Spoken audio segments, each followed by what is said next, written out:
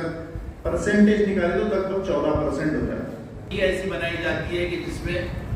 اس سے گزر کے آج بھی کوئی موسیٰ نہیں بن سکتا، کوئی جو ہے محمد مصطفیٰ نہیں بن سکتا، کوئی عمر نہیں بن سکتا، کوئی ابو بکر نہیں بن سکتا۔ یہی وہ تعلیمی سسٹم ہے جس کی ایجاد اس سے پہلے میکیولے نے کی۔ 1834 کا میکیولے کا اگر آپ دیکھیں گے، میکیولے نے کیا کہا جب اس نے تعلیمی نظام بنایا ہندوستان کے لیے؟ اس نے کہا، اس کا اگر آپ دیکھیں گے مینٹ آن انڈین ایجوکیشن،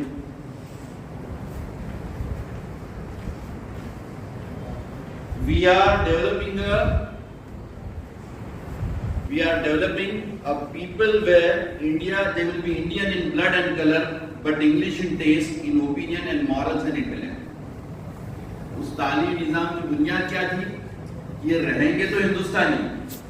پر یہ کیا ہوں گے؟ ان کا ٹیسٹ انگریزی ہوگا، ان کے خیالات انگریزی ہوں گے، ان کے اخلاق انگریزی ہوں گے، اور ان کے ذہانت انگریزی ہوگی۔ تو جو بھی غالب قوم ہوتی ہے وہ چاہتی ہے کہ لوگ کیسے بنے جیسے وہ چاہتے ہیں، اور اسی کی بنیاد ہے کہ انہوں نے تقریباً 80 سال حکومت کی۔ اس کے بعد 80 نے 110 سال حکومت کی اسی ایجوکیشن سسٹم کے تحت۔ بہرحال اس سسٹم کو آگے بڑھایا، آزادی ملی ہم کو، اور اس سسٹم کے نتیجے میں ہی ہم نے کوئی نیا سسٹم نہیں بنایا تھا، اسی کو ایڈاپٹ کیا، اسی کو فارورڈ کیا، اور آگے جا کر آپ نے دیکھا کہ آتے آتے ہم لوگ آج 2023 میں پہنچے ہیں۔ تو اسی ماڈرن ایجوکیشن، سیکولر ایجوکیشن کے نام پہ پوری دنیا چل رہی ہے، اور اس کا نتیجہ ہے کہ آج ہندوستان کے اندر